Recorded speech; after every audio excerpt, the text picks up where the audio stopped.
Focus on. Focus on. Mesdames, messieurs, bonjour à toutes, bonjour à tous et bienvenue dans un nouveau numéro de Focus on. Et aujourd'hui, on va s'intéresser à un livre de Bernard Emry, un livre consacré au village d'Artigues et à son histoire, et un livre également édité par l'association La Tribu de l'Encre Fraîche. Et pour nous présenter ce travail, j'accueille plusieurs personnes. J'ai tout d'abord Laurent Mahéreau, président de l'association de l'Encre Fraîche. Bonjour Laurent. Bonjour Lucas. On a également Philippe Laprade, trésorier de l'association. Bonjour Philippe. Bonjour Lucas. Ainsi que l'auteur, le principal intéressé de cet ouvrage, à savoir Bernard Emry, donc auteur du livre. Bonjour Bernard. Bonjour. Voilà, donc avant de parler du livre en lui-même, on va un petit peu parler donc de l'association La Tribu de l'Encre Fraîche. Alors c'est un des premiers livres que votre association édite. Pourquoi le choix de ce livre sur Artigues? C'est un petit peu vos racines. C'était important pour vous de mettre en avant quelque chose d'ici? Alors c'est important pour l'association dans le sens où c'est une association qui promeut des auteurs régionaux et locaux.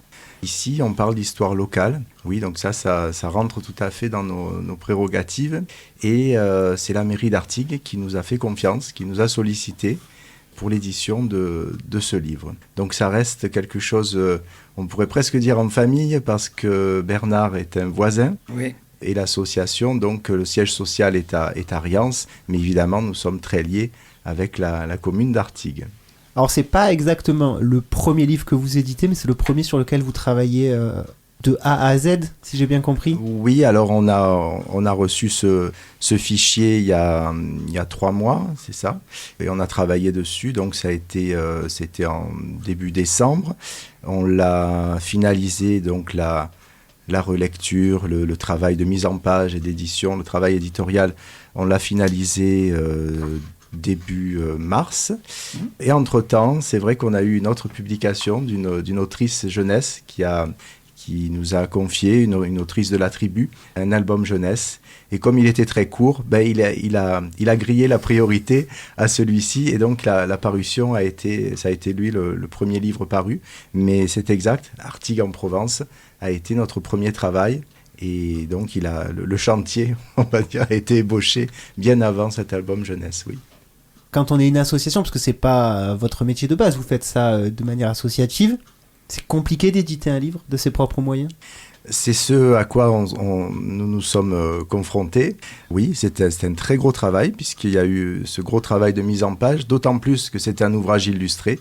Donc il faut savoir que toutes les photos sur des documents qui sont plus ou moins évolutifs, enfin qui changent, ça a été pas évident de faire tous ces cadrages, de tout revoir, parce que le livre, déjà, nous l'avons lu et relu avec donc le secrétaire trésorier qui a participé activement aussi à cette mise en page, à cette édition. Et quand nous avons jugé qu'il était à peu près conforme, nous l'avons ensuite envoyé à un comité de lecture que l'on a dans notre association. Donc il a été relu là aussi. Et puis nous nous sommes vus avec Bernard pour apporter les modifications, les corrections. Mais oui, c'est une aventure, on peut dire, après l'aventure de l'écriture, là c'est une aventure éditoriale qui est un gros boulot. C'est vrai, nous n'avons pas la phase distribution, promotion que peuvent avoir des maisons d'édition classiques. C'est pas une maison d'édition, on a des fonctions éditoriales avec des auteurs de notre association ou quelque chose de local comme on l'a fait ici.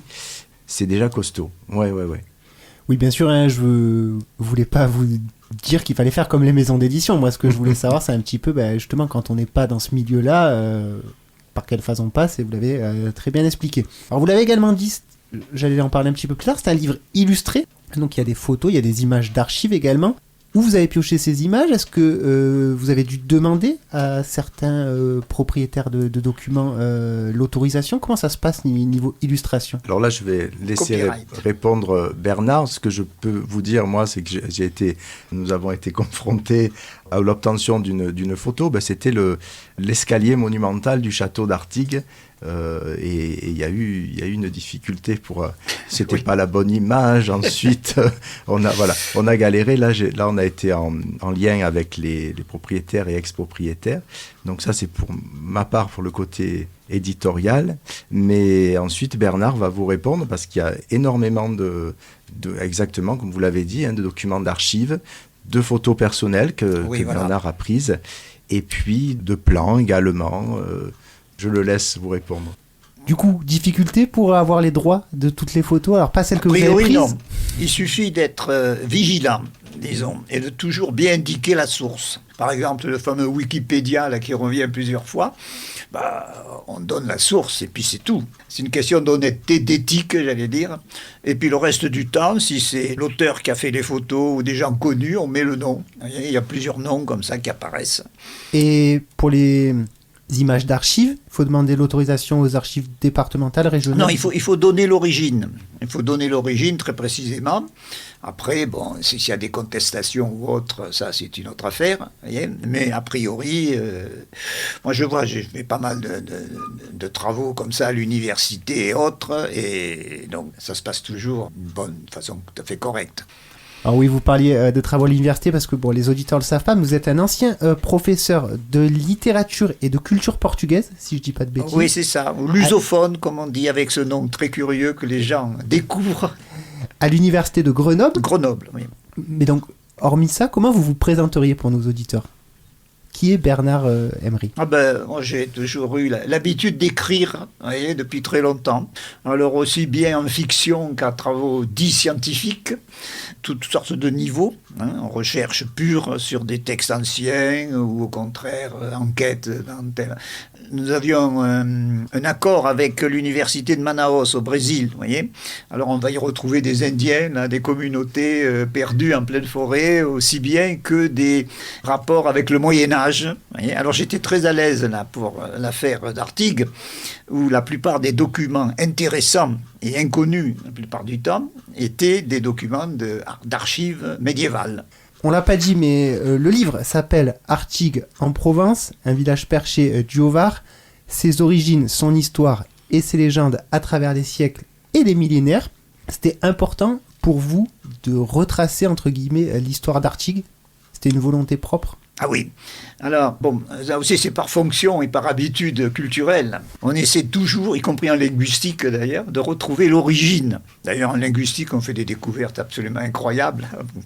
Et là, sur Artigue, on a fait des découvertes tout à fait, j'allais dire, sensationnelles, puisqu'on remonte au paléolithique moyen, voyez, et on termine aux alentours de la Première Guerre mondiale.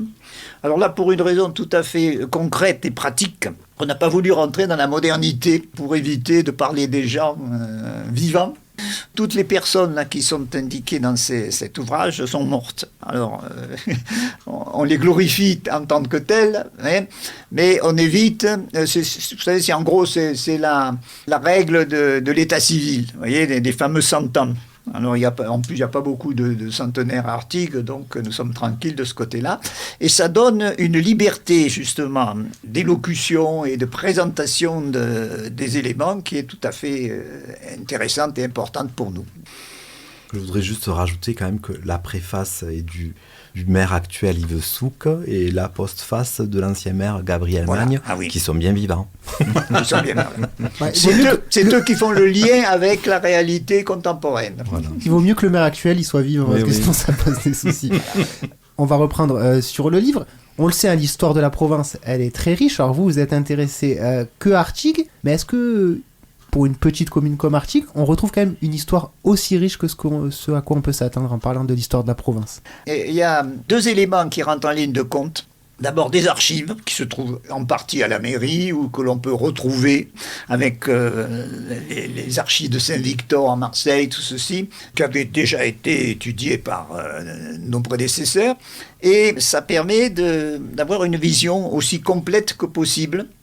Et on regarde aussi le contexte historique. C'est pour ça que vous avez le portrait de Louis XIV et des anciens rois de l'époque angevine de la Provence, voyez, car évidemment il faut bien savoir qui était là à quel moment.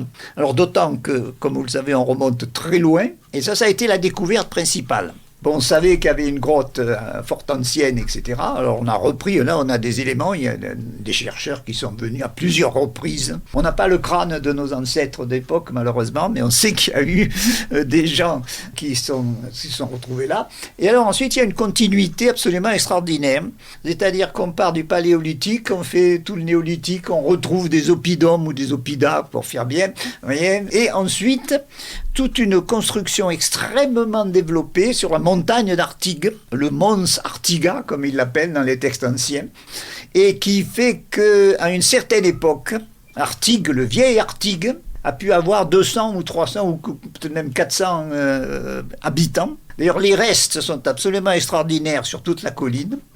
Et on a peut-être l'ambition, on verra aussi en fonction de la région et des autorités culturelles du département et autres, peut-être de faire des recherches plus approfondies, car il y avait véritablement plus qu'un village. Alors il est resté ce qui a été notre fleuron, il y a une tour que vous verrez sur les photos, et surtout on a redécouvert la fameuse chapelle de Sainte-Foy, qu'on a cherché pendant assez longtemps et qui remonte très facilement aux années 1000 et quelques, donc 11e siècle. Et là, on a retrouvé aussi des éléments qui corroborent la construction de cette époque-là. Donc, vous voyez, on a fait des découvertes assez importantes. On va faire profiter l'ensemble de la communauté artiguaise et au-delà. Moi, ce qui m'intrigue, alors ça n'a pas vraiment de rapport avec le livre, mais vous avez dû passer donc des heures et des heures dans les archives. Il faut bien étudier tout pour bien comprendre tout. En plus, il y a des contextes historiques différents selon les époques et tout ça. Mais est-ce qu'on a tous les textes en français ou est-ce qu'il faut maîtriser le latin, le provençal oui. Alors, il faut maîtriser le latin, ça obligatoirement. Alors, c'est du latin cuisine qui est facile à décrypter, mais il faut encore... Puis ces textes, plus on remonte, vous savez, il faut voir avec les abréviations, les habitudes des scribes de l'époque, c'est pas toujours évident. Mais ça fait partie de mon métier, l'habitude d'aller rechercher dans les manuscrits, on se débrouille assez bien. Alors il y a évidemment le latin, et puis de temps en temps un petit peu de provençal quand même, parce que ça a l'aspect culturel. Alors je sais bien que la langue a pratiquement disparu, et va certainement disparaître encore plus avec les moyens modernes, vous voyez, de diffusion. Ça fait un balayage complet. Avant, les enfants naissaient avec le virus du provençal, mais maintenant, ça va être balayé par tous les moyens modernes de communication. Alors, ceci dit, de temps en temps, il y a quelques mots en provençal, avec traduction d'ailleurs, parce que beaucoup de nos contemporains en ont perdu la clé. Pour compléter ce que dit Bernard et puis votre question, oui, cet ouvrage concerne Artigues, les recherches concernent la commune d'Artigues, mais il s'inscrit donc dans l'histoire générale de la Provence. Voilà. Et il concerne déjà au premier chef, on va dire, tout le 83-560. Oui. C'est pour ça que c'est quand même très intéressant d'avoir ce livre et puis de pouvoir savoir ce qui s'en dit. Et puis, plus généralement, donc la Provence, parce que on parle du roi René, on parle d'Aix-en-Provence. Oui. Tout à l'heure, Bernard citait l'abbaye Saint-Victor, qui ici avait toutes les possessions dans cet arrière-pays varois. Donc ça s'inscrit beaucoup plus largement. Évidemment, si on avait parlé que d'Artigues stricto sensu, on n'aurait pas fait 192 pages sur la commune. Donc il faut évidemment l'inscrire dans une histoire plus large, et ce qui est d'autant plus intéressant, puisque ça permet d'avoir un contexte et de parler de la France et de la Provence par le petit bout de la lorgnette qu'est Artigues. Alors, moi, je vais revenir un petit peu sur le travail de recherche des archives. Est-ce que vous êtes concentré uniquement sur les archives, on va dire, officielles, j'ai pas le terme exact, ou est-ce que vous avez eu l'aide de certains habitants, peut-être des anciens du village, qui ont des images chez eux ou des choses à raconter? Alors, ça, ce sera des phases différentes, disons. Dans un premier temps, on s'est contenté d'étudier toutes les archives anciennes ou modernes qui étaient à la mairie. Et notre idée, c'est que dès que l'ouvrage sera diffusé, questionner les gens. Mon grand-père m'a dit ceci, cela, vous voyez, voilà. Alors de temps en temps, moi j'avais quelques éléments aussi de culture orale, comme ça. Par exemple, le fait que la grotte du paléolithique a servi de tripot à une certaine époque, par exemple. Vous voyez, ça traîne dans la vox populi et des traditions locales. Mais bon, l'intention, plus tard, de questionner les gens qui auront lu le livre et demander un petit peu quelles sont leurs réactions sur la mémoire collective dont ils ont l'héritage. Également, donc on en a déjà parlé, c'est un livre illustré. Pour vous, ça n'avait aucun sens de ne pas l'illustrer, cet ouvrage ? On est obligé non seulement d'illustrer, mais en plus de faire des plans, etc. Vous voyez, par exemple, l'église, la fameuse, si vous allez sur place, là-bas, vous n'allez rien voir, parce qu'on a mis pas mal de temps à retrouver, grâce à une de nos amies archéologues, les traces exactes de la fameuse chapelle d'Artigues. Parce que la végétation a tout envahi. Vous voyez. En 2 mots, là, l'église avait été abandonnée en 1740. Vous voyez. Alors depuis le temps, vous imaginez tout ce qui a pu pousser là, dans cette zone. Et à partir de là, évidemment, on a essayé de retrouver exactement ce qui avait pu être la réalité de l'époque, vous voyez, et sur un laps de temps relativement long. C'est un livre aussi qui se veut agréable. Alors c'est vrai que les images et les illustrations, les plans, même les horaires du train quand il passait à Artigues, oui, parce permet aussi de se rendre compte de l'endroit où l'on se situe, mais aussi dans l'histoire, bien sûr.